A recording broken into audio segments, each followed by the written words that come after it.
Bonjour tout le monde, aujourd'hui on va parler des podocytopathies et les syndromes néphrotiques corticorésistants et HSF. Alors, les podocytopathies regroupent les maladies dans lesquelles le podocyte est directement ou indirectement atteint. Le podocyte est une cellule clé de la barrière de filtration glomérulaire. Lorsqu'il est altéré, il apparaît une protéinurie, parfois un syndrome néphrotique, et puis des lésions de hyalinose segmentaire et focale et de sclérose mésangiale diffuse. La HSF n'est pas toujours une maladie primitive immunologique, c'est souvent une lésion histologique finale qui peut révéler une cause génétique podocytaire, collagénique, mitochondriale, nucléaire, tubulaire ou syndromique. Quelques vocabulaires indispensables par podocyte. On veut dire cellule épithéliale viscérale glomérulaire, essentielle pour maintenir la barrière de filtration. Le diaphragme de Font, c'est une structure entre les pédicelles podocytaires, les protéines majeures, néphrine et podocine, CD2AP. Syndrome néphrotique corticorésistant, c'est un syndrome néphrotique avec situation où la probabilité d'une cause génétique est importante, surtout chez l'enfant. HSF, ou bien en anglais FSGS, c'est hyalinose segmentaire et focale. C'est une lésion non spécifique pouvant être primitive, secondaire ou génétique. DMS, c'est une sclérose mésangiale diffuse, souvent évoquée dans les formes congénitales ou syndromiques. Les formes isolées, c'est une atteinte rénale seule, sans manifestation extra-rénale évidente. Les formes syndromiques, c'est une atteinte rénale associée à d'autres organes, cerveau, œil, appareil urogénital, nerfs et peau. Ensuite, si on veut parler de la barrière de filtration et les mécanismes de maladie, le cours présente la podocytopathie comme le résultat d'une atteinte de plusieurs compartiments cellulaires. Le podocyte peut être touché au niveau du diaphragme de Font, du cytosquelette d'actine, des microtubules, de la membrane basale glomérulaire, du noyau et de la mitochondrie, ou de mécanismes plus fondamentaux comme la modification des RNT. On commence par le diaphragme de Font, les gènes représentatifs de diaphragme de Font, MPHS1, MPHS2, CD2AP, TRPC6. Les conséquences cliniques typiques, c'est un syndrome néphrotique avec corticorésistance et une HSF. Donc, bon, on n'a que le TRP6 qui a une transmission autosomique dominante. Ensuite, on a le cytosquelette actine, ACT-N4 et NF2, Myo1E, ARGDIA et ARGAP24 et CANC. Les conséquences au niveau de ces gènes va provoquer une instabilité podocytaire, une HSF familiale ou sporadique, sachant que ces gènes-là, une fois touchés, le syndrome néphrotique peut être ne pas corticorésistant. C'est un avantage à garder en tête. Ensuite, on a la membrane basale glomérulaire.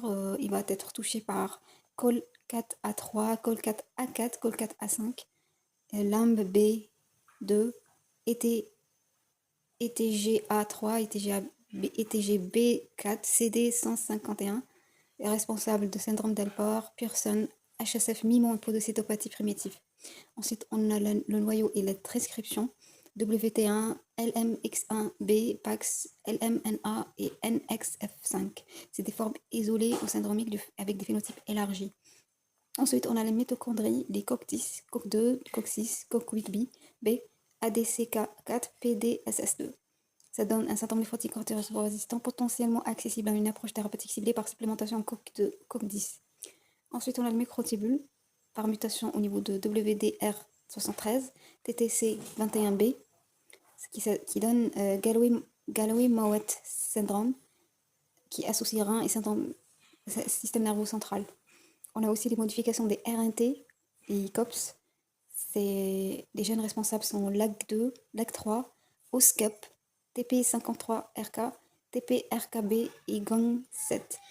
Ça donne généralement des gamos, c'est je pense Galloway-Mowat, et avec un syndrome néphrotique corticorésistant, FSGS, microcéphalie, anomalie neurologique. Et finalement, on a une atteinte des tubules proximales qui peut donner et mimer un syndrome néphrotique. C'est quand ça touche le gène cubiline, OCR L et CLCN5, la protéinerie par défaut de réabsorption de l'albumine pouvant mimer une atteinte glomérulaire. Ensuite, on a les formes syndromiques. Une même protéine peut avoir une expression ambiguïtaire, mais ne donner qu'une atteinte rénale apparente. Et au contraire, une maladie syndromique, cela dépend de l'expression du gène et de la redondance biologique entre tissus et du type de variant. Le gène MPHS2, responsable d'un syndrome néphrotique résistant isolé, souvent pédiatrique. Le variant PR229Q est pathogène seulement dans certaines associations en trans. Ensuite, on a le WT1, le Dennis-Drash syndrome ou bien syndrome de Frazier aussi, anomalie urogénitale et tumeur. Il peut aussi donner des FSGS autosomiques dominantes isolées. On a LAMB2 qui donne un syndrome de Pearson qui touchera œil et cerveau, et c'est un exemple de podocétopathie syndromique.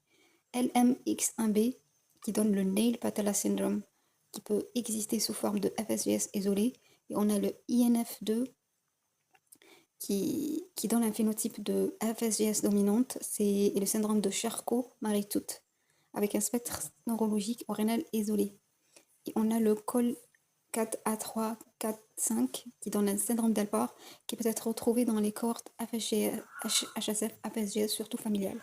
On a le PAX2 qui donne un phénotype de CACUT avec un syndrome Rhin-Colobom qui peut être impliqué dans les FSGS familiales adultes. Pourquoi faire un diagnostic moléculaire?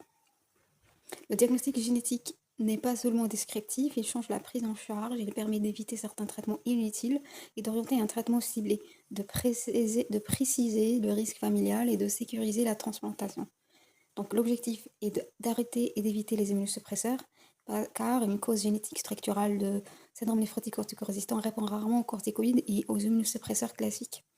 Et aussi, l'objectif est d'identifier une cause traitable parce que certaines anomalies de la voie du COX-10 peuvent orienter vers une supplémentation ciblée. Et un objectif aussi, c'est de redéfinir un phénotype. Donc une HSF peut être une collagénopathie, col 4A3, 4, 5. WT1, PAX2, INF2.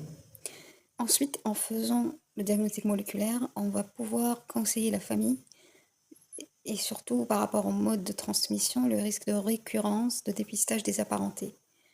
Et on peut faire aussi le diagnostic moléculaire pour préparer une greffe, pour évaluer le risque de récidive et le risque pour un donneur apparenté. Et finalement, on fait le diagnostic moléculaire pour choisir le bon test, donc panel, exome ou génome selon le contexte clinique. La grande question de qui tester en priorité. Le cours insiste sur la sélection des patients, et car le rendement diagnostique varie selon l'âge, le caractère familial, la précision du phénotype et la présence d'atteintes extra-rénales. La situation, c'est que le syndrome néphrotique néonatal, tous les patients doivent être testés. Chez les patients avec syndrome néphrotique corticorésistant, le test doit être fait en urgence, surtout avant immunosuppresseur. Ensuite, on a les formes syndromiques. C'est une très forte indication, par exemple Galloway-Mowat et Pearson et WT1. Et on a aussi les FSGS familiales. C'est une forte indication, y compris chez l'adulte, parce que généralement, on a des pénétrances incomplètes et la maladie ne va pas se déclarer dès la naissance. On a les FSGS adultes sporadiques. Le rendement est plus faible, mais utile si traitement immunosuppresseur ou bien greffe au phénotype évocateur. Et finalement, on peut tester les patients qui ont un projet de dents vivant apparenté. Et le test génétique ici est important pour protéger le donneur et le receveur. Comment tester? La stratégie proposée suit généralement une logique progressive. Sanger ciblé, panel, exome et puis génome selon le contexte. Le Sanger, c'est un test très ciblé utile pour ségrégation familiale ou bien le gène recherche de polymorphisme apollin prédon. Et les limites, c'est que ça ne convient pas à l'hétérogénéité génétique large. Et le test, le panel NGS, les avantages, c'est que il a une profondeur élevée avec un délai et coût adapté et est très utile en clinique. Les limites, il est limité aux gènes inclus il peut manquer des régions non codantes. Ensuite, l'exome, l'avantage c'est que ça explore largement les régions codantes. Il est moins performant pour certains CNV, certaines régions introniques profondes et des structures complexes. Par contre, le génome, il est plus complet et pour les régions codantes et non codantes, et pour les SMV aussi, les variants structuraux et introniques. Il est plus cher et plus lent et on aura plus de données incidentes en faisant le génome. Ensuite, on va passer par quelques études importantes. On commencera par les peaux données en 2018. Environ 2000 patients syndrome néphrotique cortico-résistants depuis 2009. 1554 screenés et 373 diagnostiqués, soit environ 24% ont été diagnostiqués avec une podocétopathie génétique. Sadowski en 2004, c'est une cohorte internationale de 1783 individus, diagnostic monogénique chez 526 patients, soit 29,5% de pourcentage. Donc le rendement est plus élevé, avec un rendement plus élevé en consanguinité. Ensuite, on a les FSGS et le syndrome néphrotique cortico-résistant adultes sporadiques non syndromiques. C'est une cohorte de 135 adultes. 16 mutations ont été retrouvées, soit 12%, notamment les COLA4-1 et INF2, MPHS2 et WT1. Une autre étude faite à Necker avec le panel Rhénome, il y avait plus de 230 gènes, 1000 patients et 420 mutations identifiées, soit 42%. C'est énorme quand même. Et il y a aussi un redressement diagnostique au niveau de Necker entre 2017 et 2019. 42 mutations, soit 10%, retrouvées dans un sous-panel différent de l'indication initiale. Donc, ça est à prendre en considération. On a l'étude de Torrey et al. Nature Genetics en 2014, le variant MPHS2 PR229Q dépend du variant en trans et toutes les associations ne sont pas pathogènes. Ensuite, on a Hall et al. En 2014 avec la mutation WT1 PR458Q identifiée dans les familles avec FSGS isolées, élargissant le spectre de WT1. Donc ça c'est intéressant. Ensuite, on a l'étude de Barua et al. En 2014. Ils ont retrouvé un PAX2 dans environ 4% d'une cohorte FSGS familiale isolée adulte. Et l'étude COL 4A3, 4-5, les variants du collagène 4 sont retrouvés dans plusieurs cohortes FSGS, surtout familiales. Quelques points cliniques à retenir pour un néphrologue. Le syndrome néphrotique cortico-résistant pédiatrique, il faut penser rapidement aux tests génétiques avant d'intensifier les immunosuppresseurs. Et dans une HSF adulte, il faut se demander si la HSF est primitive, secondaire ou génétique.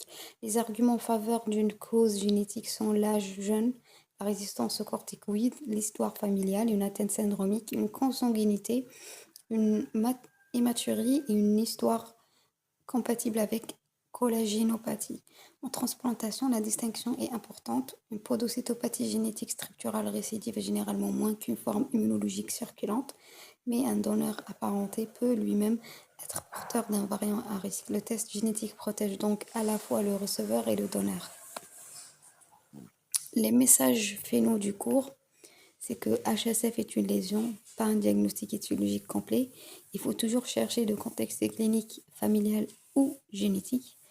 Le syndrome néphrotique cortico-résistant de l'enfant, c'est une urgence génétique relative et le résultat peut éviter les traitements inutiles. Le rendement augmente avec un phénotype précis et le diagnostic clinicien biologiste est indispensable.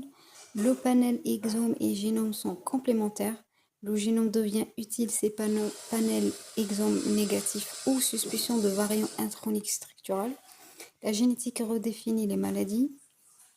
On a plusieurs gènes qui ont été retrouvés dans le cadre de FSGS familial et du coup on a un élargissement des phénotypes. Et l'avenir est mécanistique et thérapeutique. Il y a de nouveaux gènes, des variants introniques, des traitements ciblés et de médecine de précision. Je vous remercie.